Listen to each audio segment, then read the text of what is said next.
So I've been seeing people do daily runs in Nightmare Zone, and what I mean is they basically get enough points to buy enough herb boxes for the day, and I believe you can buy 15 herb boxes from Nightmare Zone per day.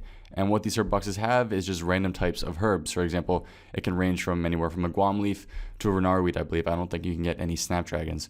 But what I wanted to try was, I basically wanted to, if you remember a couple of videos ago, I made a Nightmare Zone guide. And what I did was, I basically got as many points as I could in 1 hour at Nightmare Zone, or at least in one trip at Nightmare Zone. And what I wanted to do was I wanted to spend all those points only on herb boxes to see what kind of profit I would make. Now, the issue was that you can only buy 15 herb boxes a day, since there's a limit you can buy. If you could buy as many herb boxes as you want with your points, it would be insane money. But you can do 15 per day, and I wanted to basically try out how many herb boxes I could get with the amount of points I got at Nightmare Zone. I don't remember the exact point total that I had for Nightmare Zone, but in the end, I managed to get 147 herb boxes, which basically equates to buying a herb box every day for 10 days. Per box, you get 10 herbs. So basically, what you do is you withdraw them all in your inventory, exit out of your bank, and then just right click and do bank all, and it automatically starts banking all the herbs for you. They come in grimy form, obviously, so that's pretty nice. You can get even some more herb lore XP for cleaning them if you really wanted. But here we have the final loot from the 147 herb boxes. So that equated to 1.8 mil from those 15 herb boxes. Sorry, 147 herb boxes, 15 a day. So pretty nice. Obviously, I was mainly looking for one type of herb, and that was the renard weeds. Just want to see how many renard weeds I can get because they're pretty damn expensive at the moment. And I managed to get 119 of the renard weeds. So that was basically a mil. So that's 1 mil of my 1.8 mil, which is obviously a pretty large portion of it. It's actually sort of crazy how much more expensive renards are than everything else. I mean, Aventos are 3K.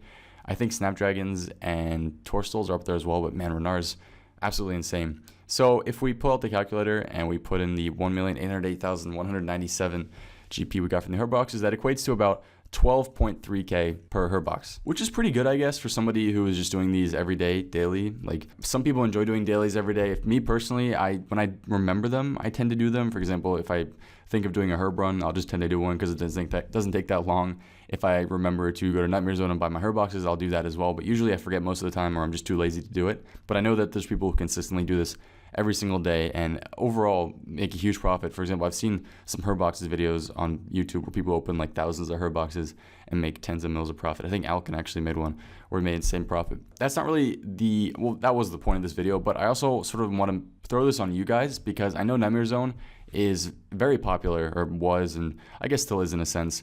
But the thing is, like you guys saw in the beginning, herb boxes aren't the only thing you can buy from Nightmare Zone.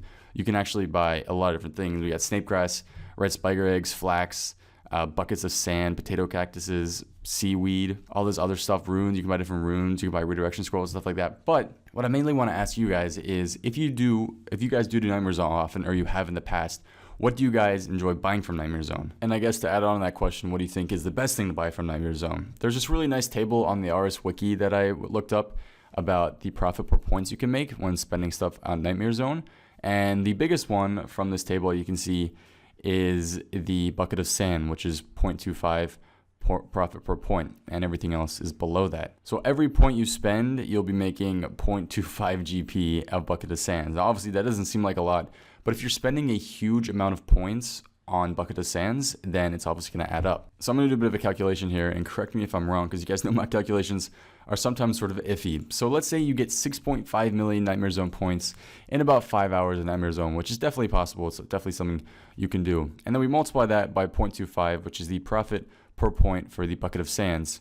If we do that, we get 1,625,000 GP, which will be your profit for 5 hours of Nightmare Zone. So if we divide that by 5, we're looking at 325K per hour from this Nightmare Zone if you were to buy a bucket of sands and then dump them in the Grand Exchange. Obviously, if you get more points, it's going to be higher per hour. But the thing about Nightmare Zone, depending on how AFK you do it or how efficiently you do it, your profit is going to vary, because the more active you are, the more points you're going to get, the bigger profit's going to be. But that's just an example with bucket of sands I want to show you guys. Now, what I also want to ask you guys is, it may potentially be better for, let's say, for herblore. There's lots of good herblore supplies here. Is it better to buy, your items from herblore? This from Nightmare Zone. This is stuff I want to ask you. It's stuff I don't really have experience with, because I may potentially want to make a video on it in the future, and I want to know what you guys do at Nightmare Zone. If you guys do just stick with herb boxes, or if you do, you know, buy bulks of Bucket of Sands or Snapegrass or Red Spider Eggs, let me know what you guys have done in the past. And also, let me know, this is just going to be sort of I'm going to give you guys the floor here, because I feel like reading comments today. I want to see what you guys have to do on this, because I may make a video on this in the future, and I want some, I guess, experience from my subscribers. So I want to see what you guys have to say with it. But if you guys have made like big profit off an item in the past, or back when Nightmare Zone first came out, did you guys like have a strategy for making a lot of profit off the new mini game or something along those lines? But let me know in the comments, because I do sort of want to make a video on this in the future, potentially buying something other than herb boxes, because Nightmare Zone has changed. You know, there used to be items that you can make a lot of profit of that now don't make a lot of profit of, and there used to be items that you didn't make a lot of profit of that you can now make profit off of. Man, I just sorry. But yeah, let me know in the comments below, guys. I'm going to leave this sort of like a comment section video and see what you guys have to say. But thank you guys all for participating. If you do, thank you guys all for watching, and I hope to see you next time. Have a good one, and peace. Wow.